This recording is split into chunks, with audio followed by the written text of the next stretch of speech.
So we all have the wish to be of benefit to other sentient beings. And sometimes it's not so easy to be of benefit. Sometimes because our qualities are lacking, and sometimes because other beings are not so receptive. So we can't push anything on anyone. We have to meet them where they're at.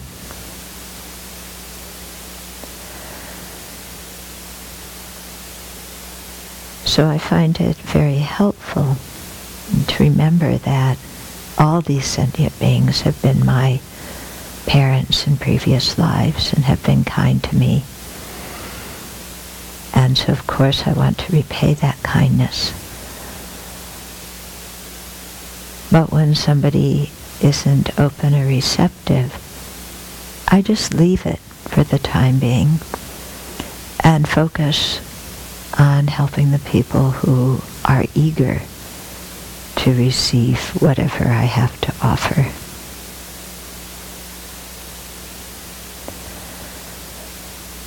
And so in that way, keeping connection with the people who are not so open by including them in my prayers and in the Tonglen meditation,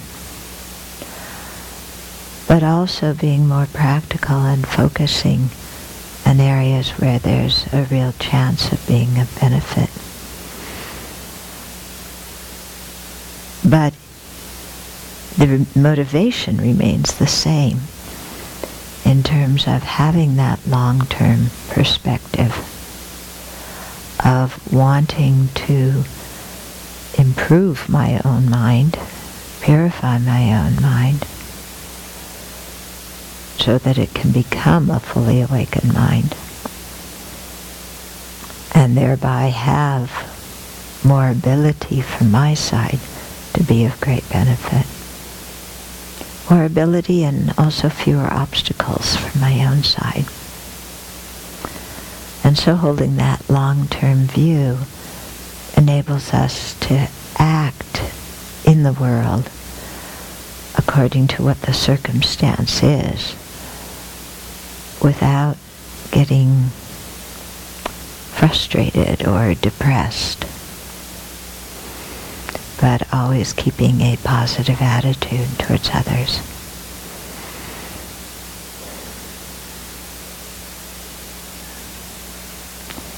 So let's remember our motivation as we begin the day.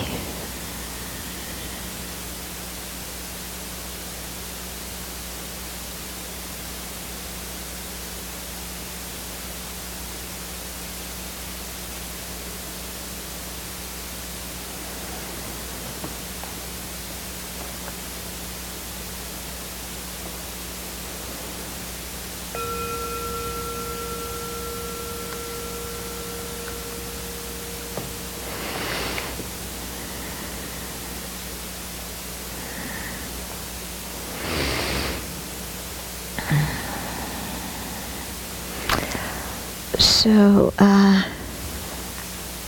know that you're all very eager to learn as much as you can, and you would all like to know everything about monastic life by the end of the program. Unfortunately, fortunately, there's a lot to learn, and so there will be many unanswered questions and many undealt with topics. But like I said yesterday, we're, planting some seeds, and you can continue to think and explore and learn after this.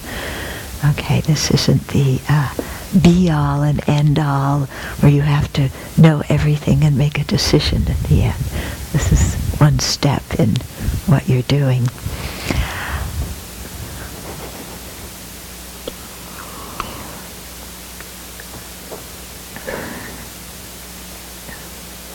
And you may be wondering, the first 2 days, and again today, dealing with motivation.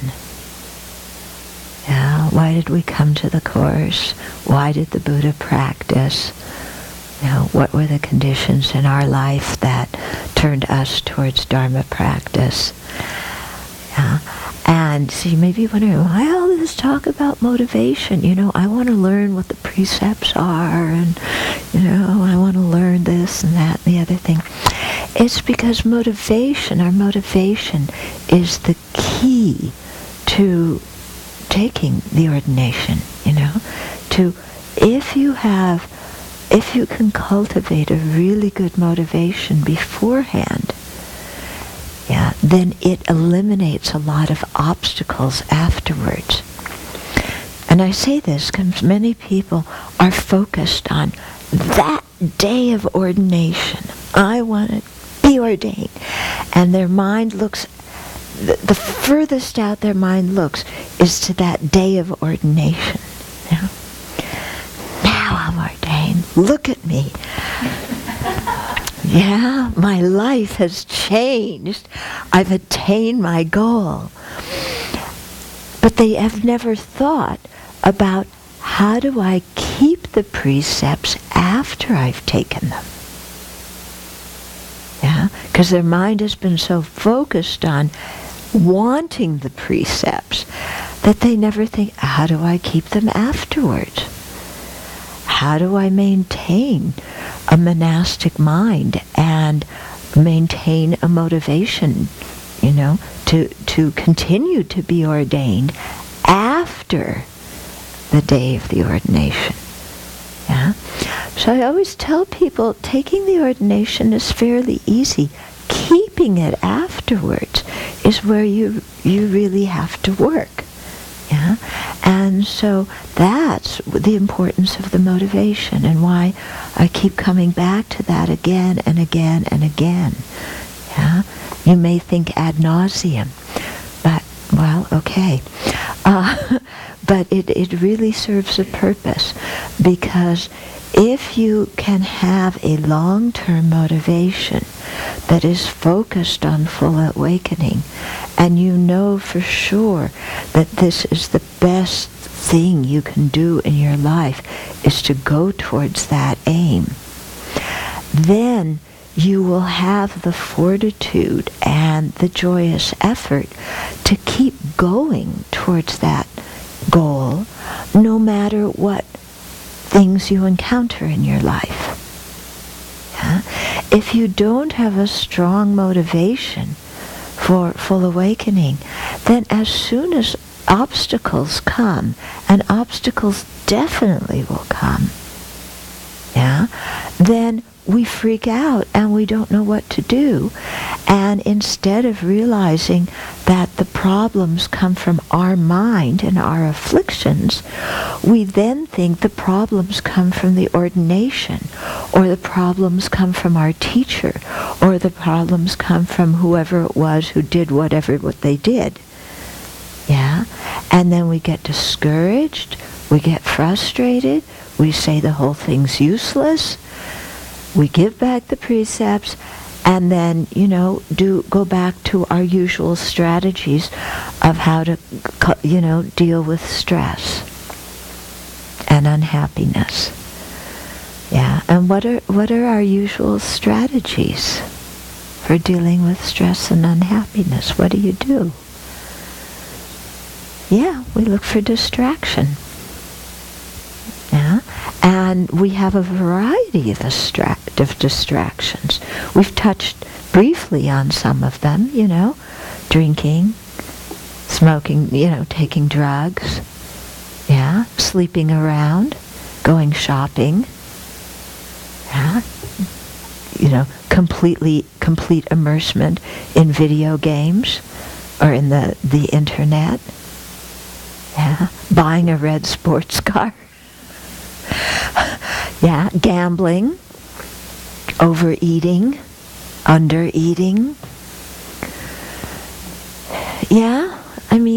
These are our common ways. Keeping ourselves at the busiest of the busy, doing who knows what, just so we can't look at our own mind. And it's because we're in that situation now that we're exploring the Dharma, and we're looking to see how ordination can help us stop all those dysfunctional habit patterns. So it would be a real pity if we went back to those things at the end due to not having the internal strength and perseverance to continue no matter what happens in our life. Okay? So that's where motivation comes in. Because I said, obstacles will come and problems will come. Definitely. Yeah, why? Because we are beings in samsara. We are not arhats. We are not Buddhas. We are subject to our previous karma. We are subject, we are under the control of our afflictions. So of course, problems and obstacles are going to come. What do we expect? Yeah, changing your hairdo and your robes doesn't automatically eliminate all of our past karma. Yeah, it helps us to not create a lot of future negative karma. Yeah, but it doesn't mean that instantaneously our mind has changed. Yeah, so that's the force of the long-term motivation. And that is what makes the mind strong. Yeah, it's like, I'm going towards enlightenment. Okay, Sutra path, 3 countless great eons, that's a long time. It doesn't matter how long it takes. I'm so fortunate to go on that path in that direction, considering what I've been doing until now in samsara, and considering what other people are doing in samsara, not even knowing about the Dharma. Not even having the choice of generating bodhicitta.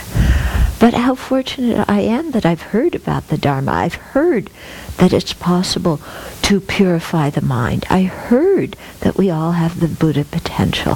How incredibly fortunate am I? So 3 countless great eons, it doesn't matter. I'm going there. Yeah? And come hell or high water, I'm going to stay on track, because everything else I've done in samsara until this moment, yeah, has not brought me any lasting peace or brought any lasting benefit to my life or the lives of the people around me. So seeing that all the rest of samsara, been there, done that, countless times, yeah, the only reasonable thing to do is to try and become a Buddha. There's nothing else that matters, that makes any sense at all. Yeah? So problems, length of time, obstacles, doesn't matter. I'm going there. Yeah. And that gives your mind a lot of inner strength. And it gives you a purpose and direction in your life that acts as a centering point in your life that you always come back to. Yeah, so this person insults you, that person calls you names, this person cheats you, that person betrays your trust. You get blamed for things you didn't do. Whatever comes, you come back to your motivation and you're solid in that. And then you go on. Yeah. And in that way, you're able to practice thought training and transform everything that comes in your experience into part of your path to awakening. Yeah. If you don't have a strong bodhicitta motivation, then the smallest little thing throws us off. And instantaneously, it's like, I can't be ordained one more second. As if giving back the ordination was going to solve the problem. fact, the ordination does not solve the problem. But when the mind is overwhelmed with afflictions, the mind believes false things. Yeah? And that's dangerous. That's really dangerous. So that's why I'm emphasizing motivation so much. Okay? That interview that person did, that you recorded, they asked me, well, have you ever had obstacles, or have you had crises? That was it. Have you ever gone through crises? And I laughed. I said, of course. Many, many, many of them. Yeah. I'm not sure what he expected. You ordain and then you're in blissful samadhi, happily ever after. I mean, I've had so many crises that I could spend days telling you about them. Yeah? But the thing that's kept me going through all these crises is the motivation. It's the one thing that I keep coming back to. Yeah, that centers me no matter what comes up in life. Okay? So, yesterday we got to the point of the Buddha's full awakening. Yeah? Now, what does he do after that? Now, oh, I got it, I'm awakened. Now what do I do? What do I do now? Yeah. So at first, after he was awakened, Buddha continued meditating. And he thought, what I have discovered is so precious, so subtle, that who in the world is going to understand? All these living beings have so much dust in their eyes. In other words, so many afflictions covering their mind stream. How are they ever going to understand what I'm talking about? So he really hesitated to teach, as the story goes. Yeah? Until Brahma and Indra, the big gods of that time, realized that he was hesitating, and then appeared in front of him and requested him please to turn the wheel of Dharma. At which point he thought, well, maybe there's a few people I could teach. Okay? That's how the story goes. And I think there's meaning in that story. Okay? There's meaning in that we have to request for teachings. We have to show that we're interested. We have to show that the Dharma is important to us. Yeah? And I think by having Indra and Brahma, make that request, since they were the powerful, well-respected gods, it was an indication to common people that even these highly revered gods see the Buddha as having spiritual attainments that they don't know, and requesting the Buddha to teach. So, of course, we need to request as well. Personally speaking, I don't think the Buddha really hesitated. Yeah. Because from the Mahayana view, this is different than the Pali view, but from the Mahayana view, the Buddha had spent already all these countless great eons practicing the path, with the motivation of attaining full awakening so that he would be able to work for the welfare of all sentient beings most effectively. So if he's put forth that much effort over that length of time with that motivation, after attaining awakening, he's not going to say, was this all worthwhile? Should I teach? Yeah.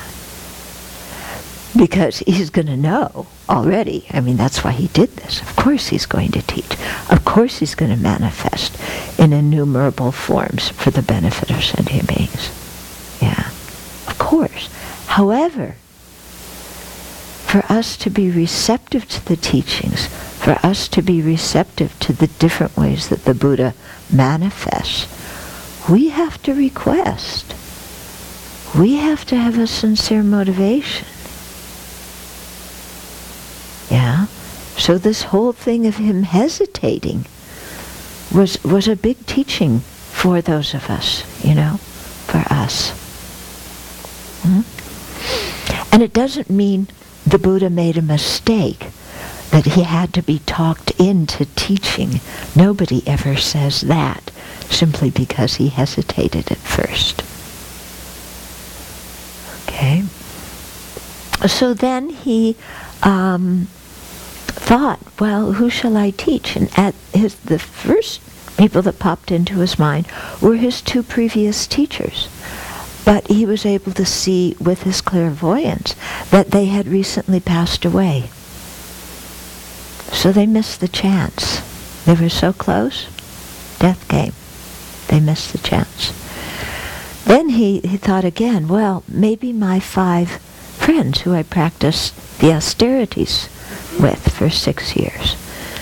All those people who ridiculed him and made fun of him and told him he was copping out. Yeah, he thought of them. And he saw that they were in outside of Benares in Sarnath. So he started walking there. And, that's when he met the first he met one layman, and, who saw the Buddha was special, and the guy said, that's nice, and kept going.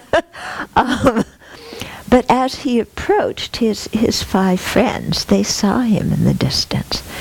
And they said, there's that flake Siddhartha, the one who started eating, who didn't have the strength of mind to keep up with the ascetic practices. So when he comes, we're not going to offer him water. We're not going to offer him a seat to sit on, because he's a flake. As the Buddha approached, his presence was such that they prepared him a seat. They got him something to drink. Yeah? And then he taught them the 4 Noble Truths, or the 4 truths for Arya beings. Arya beings being those who have seen reality directly. And so he gave those teachings which form the basic structure of the Dharma, that all the Buddhist traditions are rooted in. Doesn't matter what tradition, if they're an authentic Buddhist tradition, they're rooted in the 4 Noble Truths. Okay, so he gave that teaching. And then some of them attained stream entry at that time, and he said, come, O bhikkhu, and that bhikshu, and that was the ordination. Boom, like that. Okay? So at the beginning, and then he started teaching other people. He traveled around. He taught all sorts of people from different classes, different castes, different backgrounds. Whoever was interested, he taught, and he didn't charge any of them. Yeah? And he didn't play favorites with any of them. He just gave the teachings. And so the Sangha community started to grow because people saw, wow, there's really something here. And this person not only has a doctrine, but they embody what they're teaching. And there's been people who he's taught before who are pretty spectacular practitioners. And so if I practice this doctrine like those other people do, I will become like them. And so they chose to ordain. At the beginning, the ordination process was very easy. All the Buddha did was say, come, O bhikshu, and that was it. Okay? And, people put on the robes, they got their bowl, and they were part of the Buddha's Sangha. Okay? Sangha actually means assembly. Yeah? So they were part of his disciples. And actually the word Shravaka, the one that the Tibetans translate as hearer, and which is a good translation. But in the early days, that word didn't refer just to people who followed the hearer vehicle. It referred to anybody who was the disciple of a certain master. So the Buddha had his Shravakas, and the Jain teacher, Nirgrantha, had his Shravakas, disciples who listened to their teacher and followed what their teacher did. So in India at that time, you had the Brahmas, who were seen as the upper caste because they traced their birth lineage to, what was it, the mouth of Brahma, or something in the head of the Brahma, okay? And then all the different castes that were beneath that, came later and were somehow inherently deficient or inferior, ending up with the untouchables, okay? And so that there was definitely the caste system at that time, and there still is the caste system in India, unfortunately. No matter what Gandhiji tried to do to eliminate it, it's still quite strong, although it's changing. Okay, so there was the caste system. So the religious people, on one hand, were the Brahmins, and on the other hand were all these wandering ascetic groups. So the Brahmas lived householder lives, and they recited the Vedas, and part of what their practice was learning how to recite the Vedas correctly, because you had to pronounce everything correctly, not make any errors. It was the way you did something, not what you were thinking while you were doing it, that was the path to purity in the Brahminical tradition. Okay. So Buddha had a totally different take. He said, no, it's not how you do it, it's what you're thinking that is the most important thing. Yes, how you do it matters, but what you're thinking while you're doing it is the real determining factor about karma. So there were the Brahmas. Then you had all these wandering mendicants, Some were following of the Jain teacher, Nirgrantha, because he was alive at the time. And others followed all sorts of other traditions. So you had the matted hair ascetics. They come up in the sutras a lot, we have matted hair people nowadays too. They aren't ascetics. But they're matted hair. Okay. So we had those people, and then, people who had all sorts of unusual practices they did that they thought led to enlightenment. So, for example, there were people who thought that if you acted like a dog or acted like a cow, as a human being, that then you would attain awakening, because you would consume your karma to be born as a dog or a cow, and you would stop thinking and intellectualizing so much. So there were these people who came to see the Buddha, and they would be walking on four legs, crawling along, and they would eat their food like a dog, and then they would curl up in a circle when they talked to the Buddha like dogs do, and because that was part of their practice. Okay? And then there were other people who stood in fires. We have that going on now. What's that guy's name who does that? There's some guy, somebody, who teaches you to walk across fires. He charges a good penny for it, And this gets you in good states of mind with a lot of concentration. I forget his name, but he's quite popular. He's written some books. So people who walk across fires. There's people who thought that if you jumped on a trident, the trident, and the central spoke came out the top of your head, you were liberated. you know, I mean, Charles Manson had his own shtick, didn't he? Yeah, his own philosophy of how you reached higher state. Jim Jones did too. He was the guy who told everybody to drink poison and kill themselves and they'd be liberated. You know, so there's no end to people throughout the ages who had all sorts of interesting, peculiar, assertions about what liberation was and how you attain it. Yeah. So we look back at those times and go, oh, what were people thinking? But, you know, look at our times too, some of the conceptions people have, you know. I've traveled widely giving talks. Only one time has nobody shown up for a Dharma talk I was giving.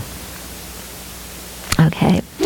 So I was invited to give a Dharma talk at a place in Florida, because Florida is one of the states that has weird things.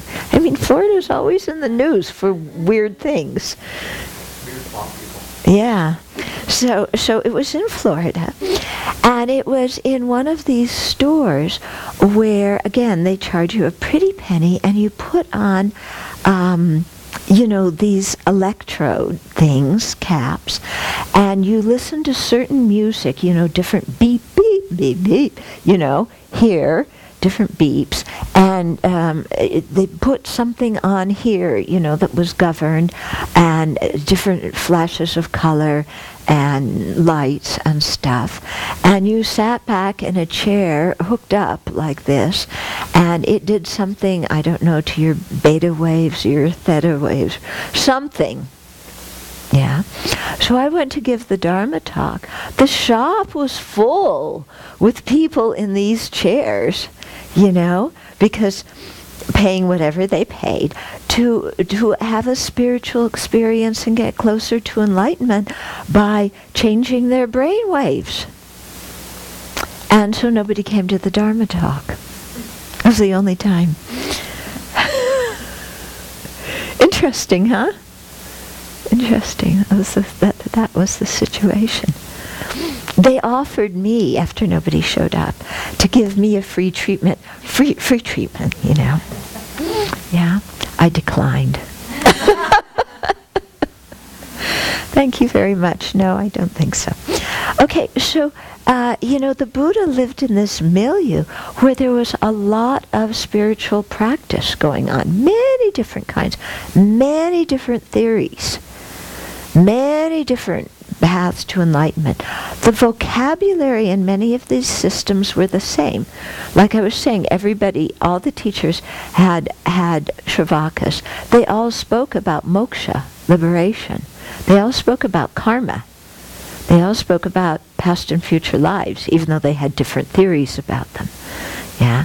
They all spoke about, what else? Oh, they all had the word Bhagawan, or Tathagata. Yeah. So many of these words that you find in the early teachings are not unique to the Buddha. The words were in common usage at his time, but he gave them specific meanings according to his doctrine. Okay. So sometimes he would talk with Brahmins. Sometimes he would talk with, you know, give teachings to kings. Sometimes with these Jain followers. The Jain followers, the sutras are very interesting. Because always before he goes to talk to them, you know, he sees that they're all talking to each other, yak, yak, yak, yak, yak, about all sorts of things, you know, kind of what the latest football scores were, and, you know, the comparable kind of discussion in ancient India. And he thought, well, maybe I should go talk to them, because they were all yakking away. And then as he approached, they would all grow silent and look very holy. You know, it's interesting, the sutras to create this scene quite a lot with the Jain followers. And then you had the Madhya Ascetics, and so those were the ones who challenged the Buddha to a display of magical powers. So in the Tibetan tradition, we talk about 4 special Buddhist holidays, and the one that after Lunar New Year, 2 weeks, the full moon after Lunar New Year, is called the Day of Miracles, and that celebrates a time when all these Madhya ascetics challenged the Buddha to a competition of miraculous powers. And he turned them down and he said, this is no use. So what? You have magical powers. It doesn't mean that you're awakened. It doesn't mean that you're spiritually enlightened. And he refused to do this kind of competition. But they kept pestering him, again and again and again. So he said, okay, if you want to do this, I'll do it. So of course they had this competition, and the Buddha's miraculous powers were far greater than those of the non-Buddhists. And the way religion was organized at that time was when one of the teacher of one group of ascetics defeated in debate or in magical powers the teacher of another group, then the disciples of that other group converted and became disciples of the person who was victor. So then you had all these people who then became the Buddha's disciples after the day of miracles, okay? From many people nowadays, I get asked a lot, well, if our teachers have high realizations, why don't they show their magical powers? And then we would have faith in them and know they had high realizations. Yeah? Many people ask that. Yeah. Now, why do you think that teachers don't do that? Yeah?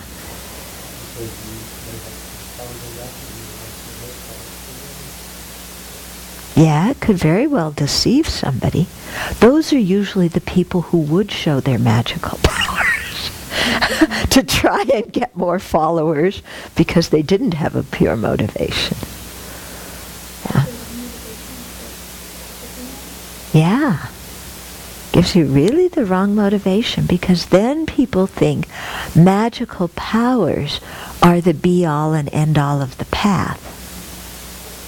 And that's not.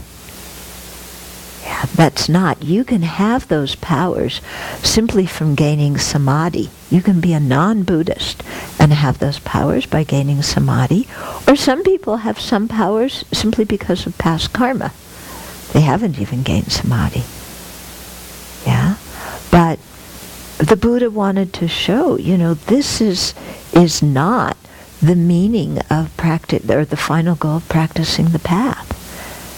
Yeah? So it's kind of what both of you said, because people would, what they would also do is people would then start worshiping the Buddha.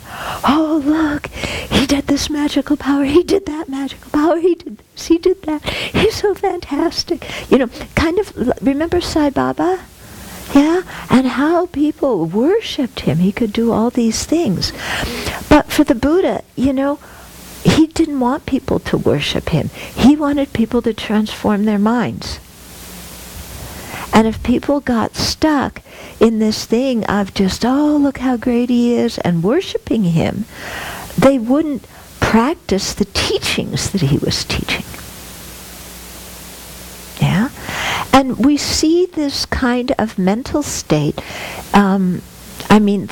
throughout all cultures in all generations. How common people, we love to worship somebody. We love to make somebody a hero. Yeah, and put them up on look how great they are. And then all I have to do is worship them and make offerings and bow down and make prayers to them. I don't have to do anything else besides that. Like, look at my own garbage and purify it. Who wants to do that? I want to remain outward gazing, worshiping somebody else. I don't want to look inside at the mess my own mind is in. Okay? And so, we worship sports stars, we worship movie stars, we worship spiritual leaders. Yeah. And in that way, we often get distracted from what real practice is about.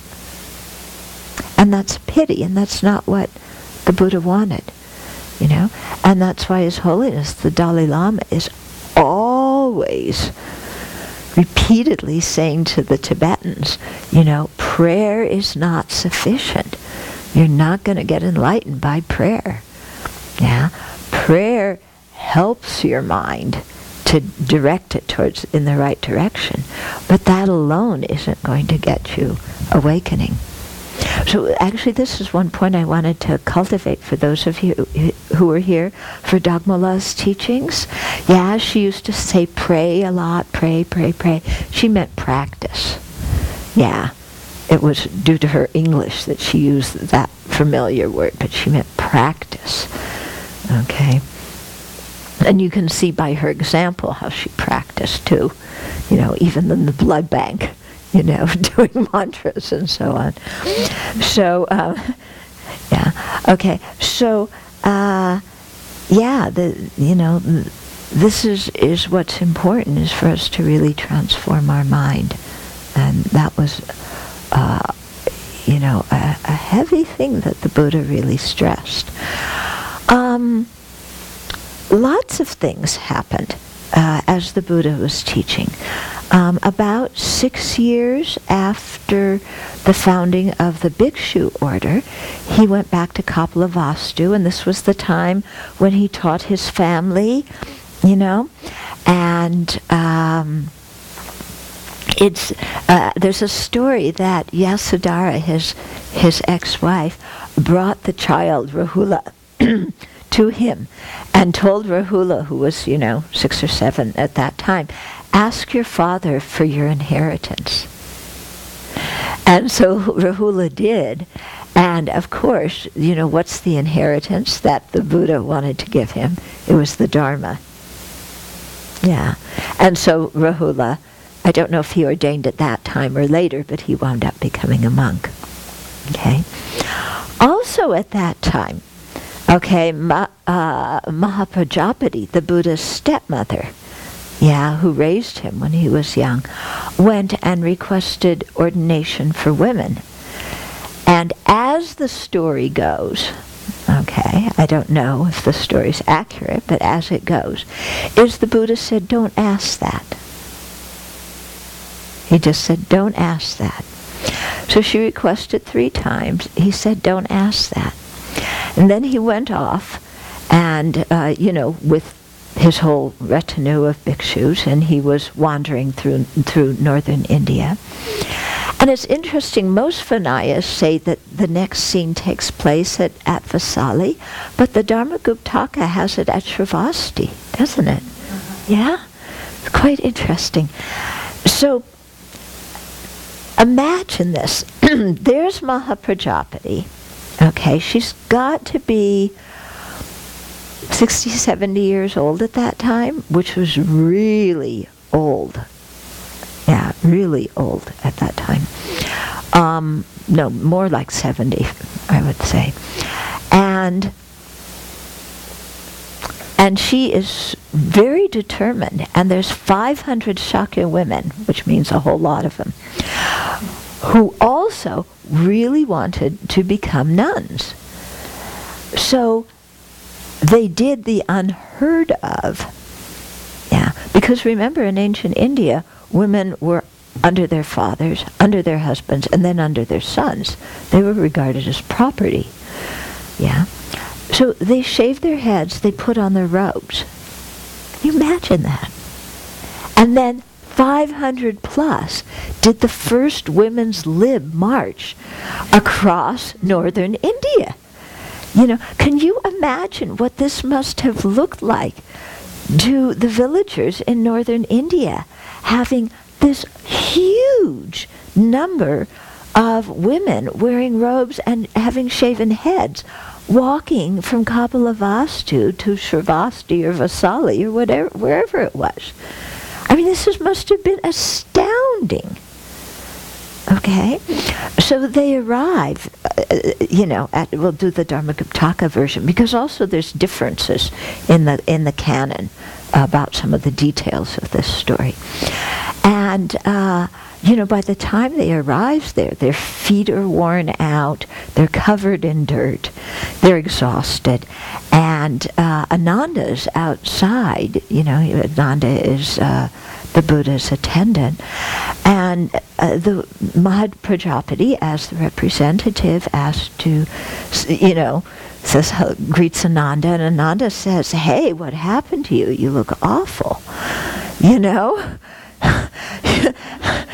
You're covered in dirt, your feet have sores, you're barely standing from exhaustion. What happened?" And Mahad Prajapati said, "We want to be ordained. We want to follow the teachings. We want to become fully awakened. And would the Buddha please ordain us?" And Ananda, it's very interesting. Different disciples of the Buddha, they had different personalities. Yeah, Mahakassapa.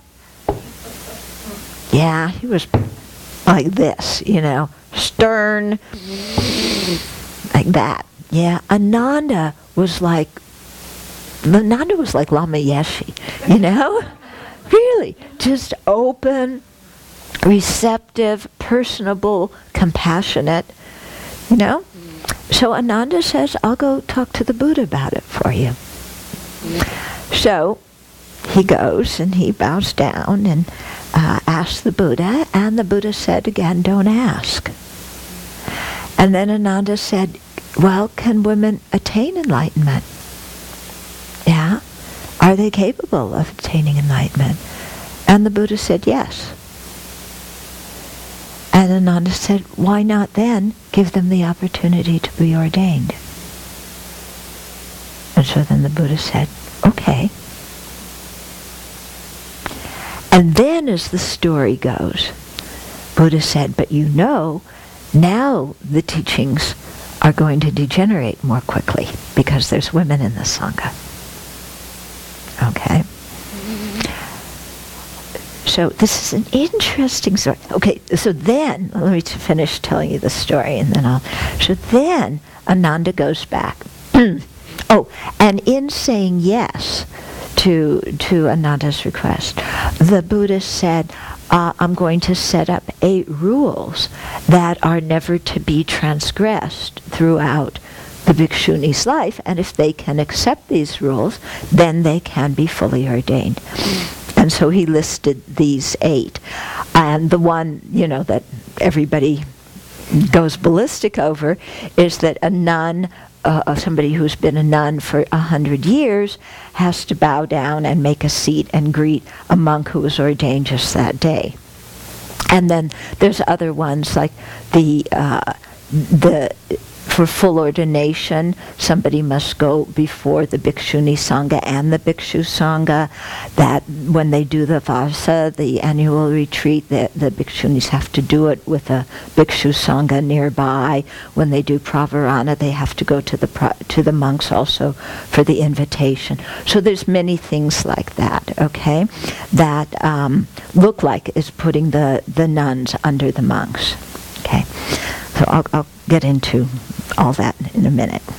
So then Ananda goes and says to Mahaprajapati, "Yes, the Buddha will ordain you, and here are these 8 rules. Will you accept them?"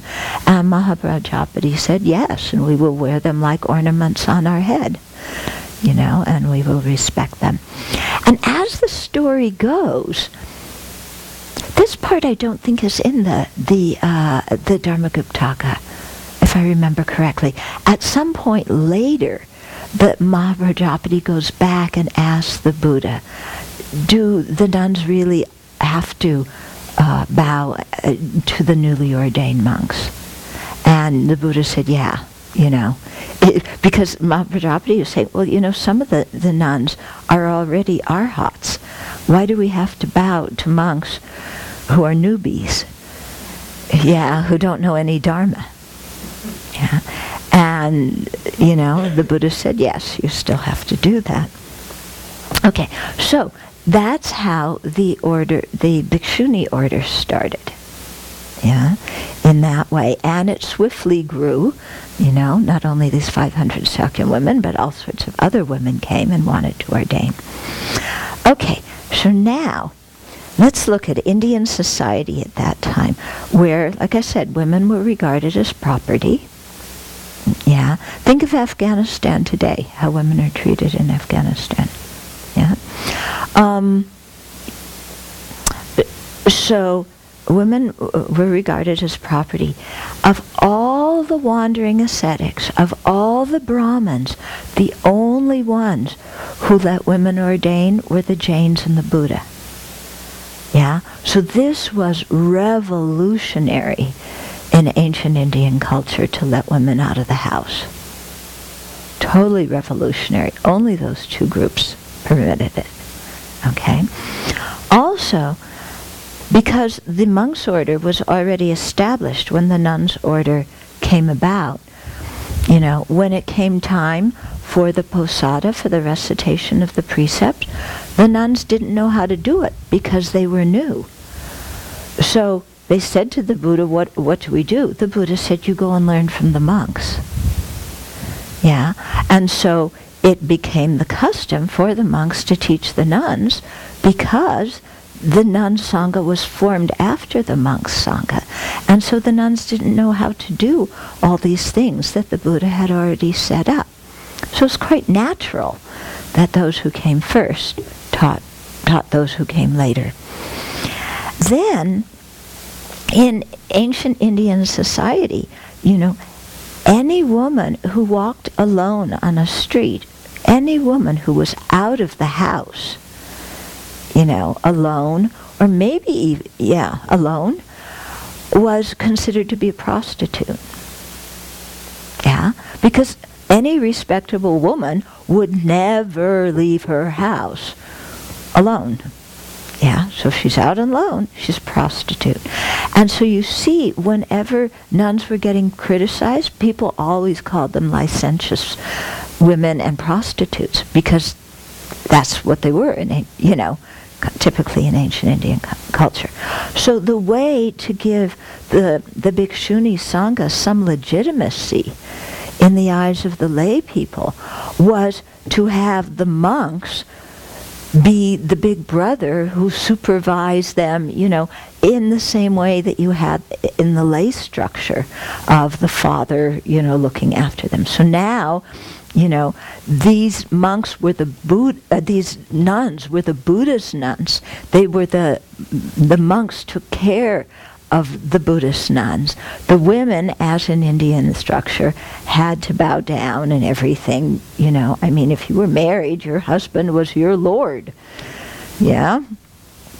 And so all of this was just in sync with Indian culture at that time.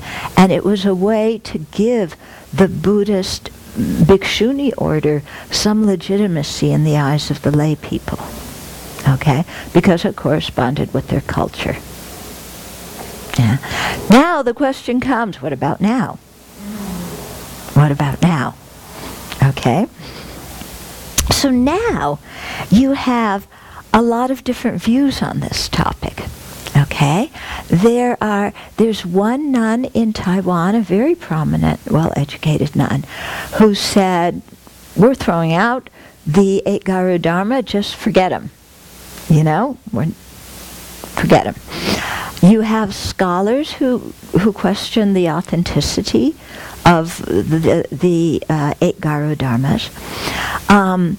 But then you also have, it's very touchy, you also have this thing of, if you say that something the Buddha taught was not the Buddha's teaching, that is considered like grave negative karma.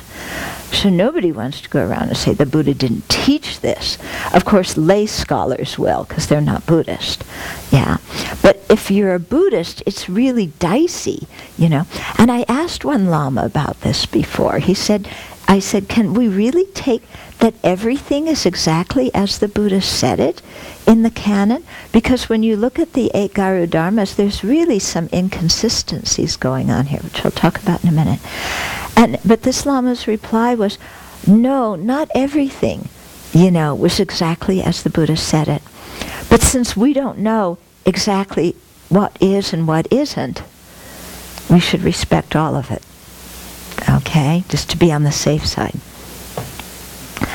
The inconsistencies you find, like I said, within the different Vinayas that we have at present, there's many of these 8 that are similar, and there's some that are different, which is interesting, because you would think they would be much more consistent than they are.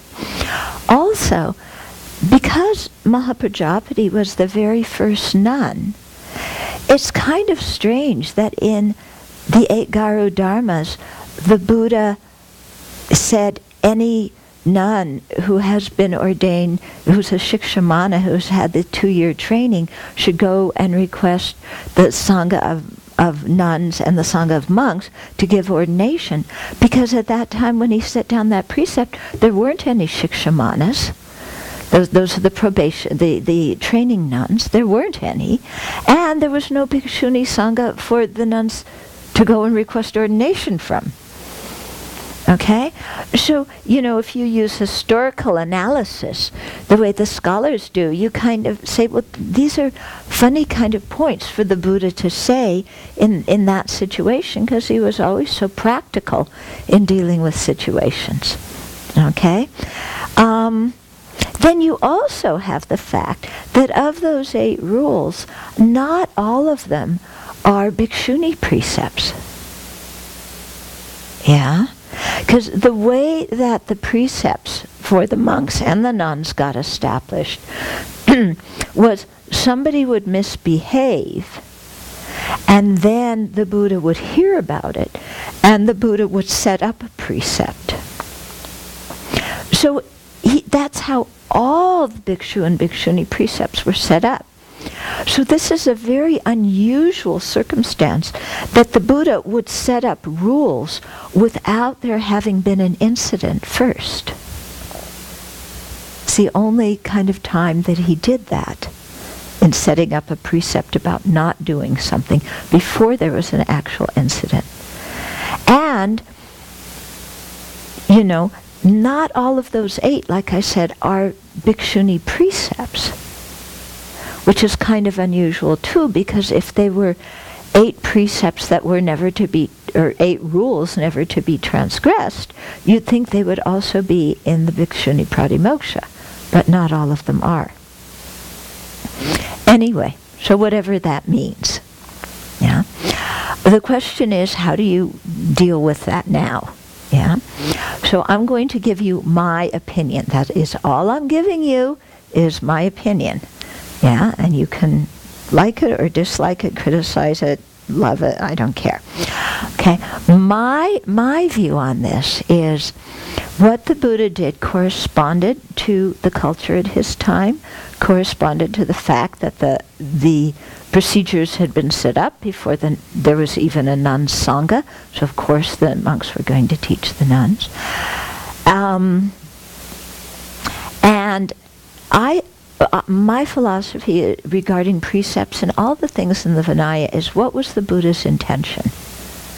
Yeah, not what was the literal thing he said, but what was the mental affliction that he was aiming at when he set up a certain precept, or what was the relationship with lay people that he was trying to regulate, or the relationship in the Sangha that he was trying to regulate by setting up certain precepts.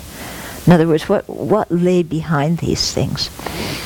And so when I look at that, you know, of course the Buddha would he would set up these kinds of rules because it corresponded with the society, and it was a way to give legitimacy to the Bhikshuni order and to help the nuns learn what they needed to learn. Okay? So, he did that as a practical measure considering the societal values at that time. Because if he had just come out and said, men and women are equal and the nuns can do whatever they want and, the lay people would have freaked out, and they would have lost faith in his teachings completely because of one small thing that actually had nothing to do with his teachings, but was so embedded in the culture that they would freak out. Are you getting what I'm saying? Like, who sits in front and who sits behind has nothing to do with liberation. Like where you sit, who bows to who, has nothing to do with liberating your mind. Those outward actions. Yeah. So, I saw that as a way for the Buddha to fit in with society at that time. Society, as we now know, has drastically changed, especially in the West. And in my view, if Buddhism is going to spread in the West, those, eight have to be subject to reinterpretation, like we've interpreted everything else in the Buddha's teachings. Yeah. Of course, nobody sees anything as interpretation. All they're doing is taking the actual meaning out that was there but not explained, even though everybody takes it out and comes up with a different conclusion. None of those are interpretations. Okay. But my view is, the purpose is to spread the Buddha's teachings. And in a society like ours, where gender equality is more and more the norm, the Buddha's teaching is not going to spread. Yeah. One of my teachers' Dharma centers, one of my teachers, his Dharma center, when you go there, the nuns, when there's puja, we always sit behind the monks. When they pass out the yellow hats, the monks put them on, the nuns never do. When we go out to lunch, the monks sit, with the teachers, and the nuns sit at the end of the table. And this is, the monks are supported at the Dharma Center, the nuns have to pay rent. This is just the way they do things, yeah? And somebody once asked me, they said, what would happen if you went into a Buddhist center where they made African Americans sit at the back of the room? Yeah, would you go back? Or if they made African Americans sit behind white people, would you go back? Yeah? That is not socially acceptable, is it? In our culture, doing that. And yet it's interesting that putting women behind men, people accept much more readily than putting blacks behind whites. Yeah? And just as long as you're getting my opinions, that's why I think we had an African American president before we'll have a women's president, female president. Yeah? Because somehow people accept that more with women than they do with different races. Anyway, be that as it may. I don't think Buddhism is going to spread if that kind of thing goes on. Okay? So, then the next question is, well, what do you do at the Abbey? Yeah. You're taking this system from Asia. Are you going to be like that nun who says we're throwing them out altogether? Or the Buddha didn't teach them? And so my position is, I'm not commenting anything on historical authenticity. That is not my business. My focus is on how to spread the Buddha Dharma. And in this culture, we need gender equality. until it comes to carrying heavy things, and then the guys can do it.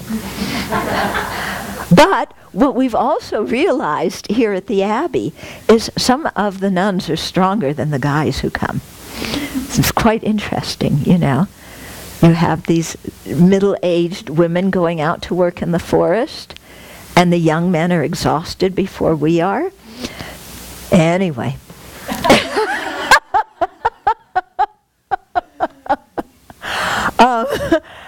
You know, that stuff has nothing to do with enlightenment, you know. Who can work longer, who can carry heavy things more, you know. So the way we're doing it at the Abbey is, okay, there are some differences in the Vinaya between the monks and the nuns.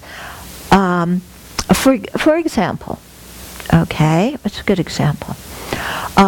There's difference in the parajikas, the defeats, what you have to do in order to, commit a root transgression, okay? So it's much easier. The women have 8 of those, the monks only have 4, okay? So, in my view, if you do any of the 8 of the women, even if a monk does them, he's on his way out. Even though technically he hasn't committed a defeat, my experience, my observation with people is they're not going to be able to keep their ordination if they've done that, okay? So, you know, we're kind of holding it to a common standard.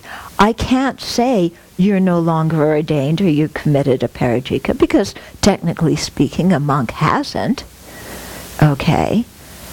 But I can say in terms of the Abbey and how we regard people, as monastics at the Abbey, it's going to be the same standard for men or women.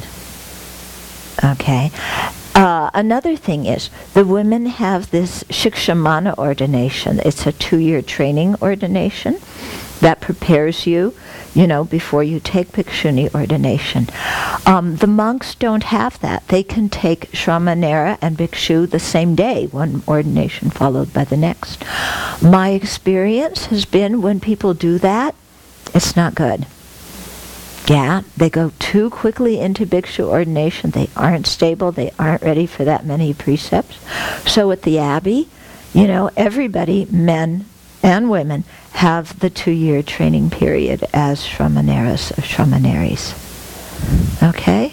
And I think that's best for everybody in terms of making it so that you're able to have a happy ordained life and keep your precepts well in the long term. Yeah? So that's the way we're dealing with it here. Yeah? I also have the philosophy, when in Rome, do as the Romans do, and I want to keep a good relationship with the, you know, Asian monks. So when I'm in a situation like that, I act the way that is expected of me. Okay? But when I'm not in that situation, I don't act that way. Okay? Okay. So, should I go on some more? Maybe you have some questions or comments. Kind of hit a big subject. Yeah. Mm-hmm. One is, it would be interesting to know how the Jains, historically and today, handle this. Yeah, you know, I read. Same issue, social issue. Right. You know, after the Buddha and after Nirgrantha, I forget how many centuries, but there was somebody named Manu who was a social commentator, and he made this thing. What was the book called? Manu's Rules or something like that? But it was something that really restricted women very much in Indian culture.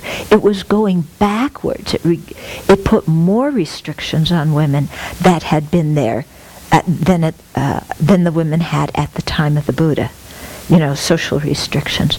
So I think the Jain tradition also, they had their monks looking over their nuns and everything like this. How they do it today, I don't really know. It would be interesting to Yeah, I don't know how many Jain groups there are in the West.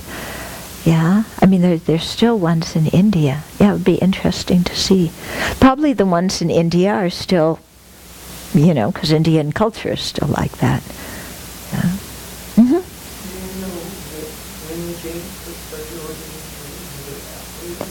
Or before? I don't know. Yeah, well, they lived at the same historical time. They were contemporaries. No. They existed. The Jain leader was one of the Buddha's peers. Was alive at the time of the Buddha. Yeah. So I don't know of the two of them who existed at the same time, which one gave ordination first. Very contemporary.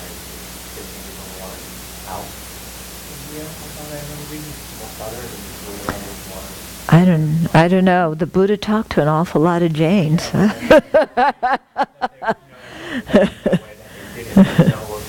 Yeah. Yeah. And the Buddha also disagreed with, agreed with some Jain premises, but disagreed with others. I mean, it's very interesting. During for example, Buddhist monastics, we have a precept not to do agriculture or to pull up plants. Okay, there's a couple of reasons. One was that most people were farmers, and the Buddha didn't want his monastics earning their livelihood by being farmers.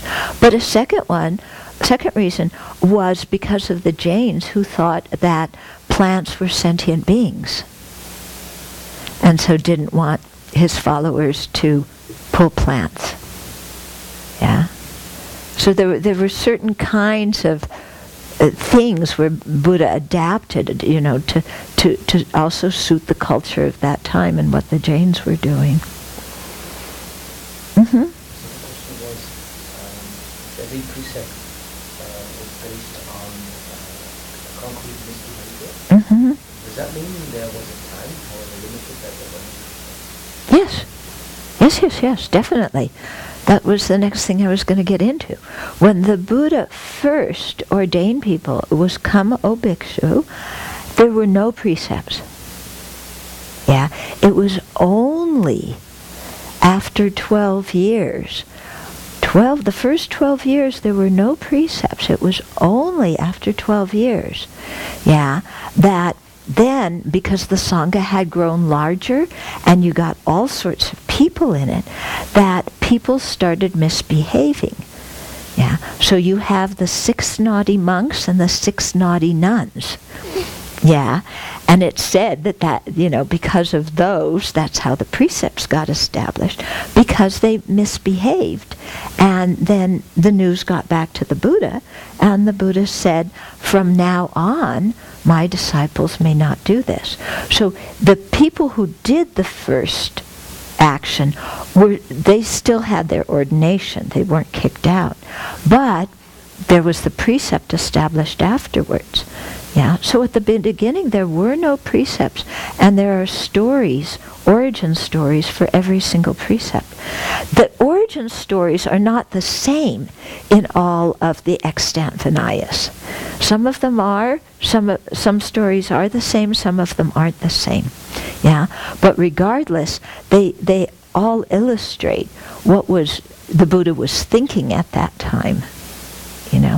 And then of course, so the Buddha would set down one situation, and it was always in practical response to a specific situation. So he would set down a precept. Then somebody else would do something, and for example, there's one precept about monastics cannot use, I think it's black wool. It might be white wool. I forget what it is.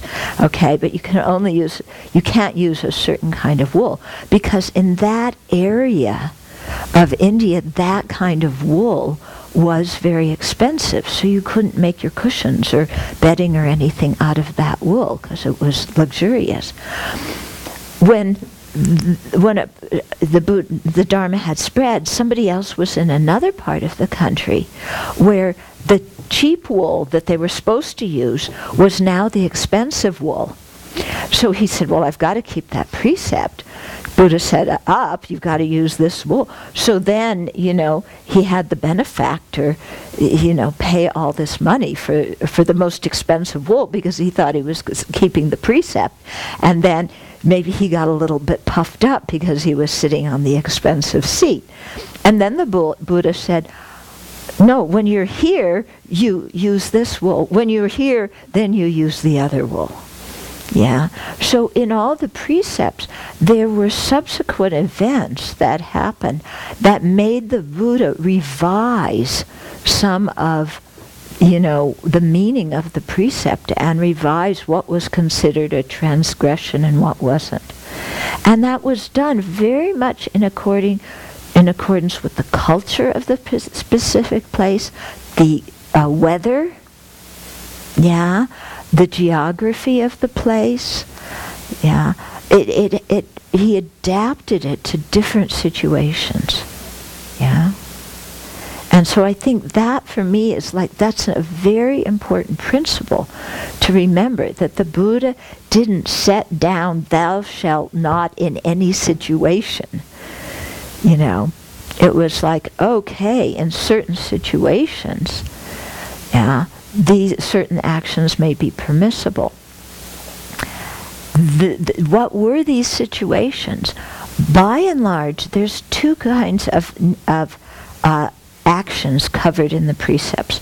There's naturally negative actions, and there's actions prohibited by the Buddha that are not naturally negative.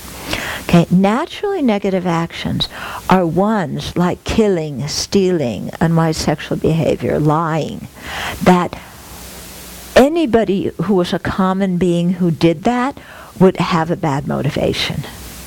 What bodhisattvas do is a different story.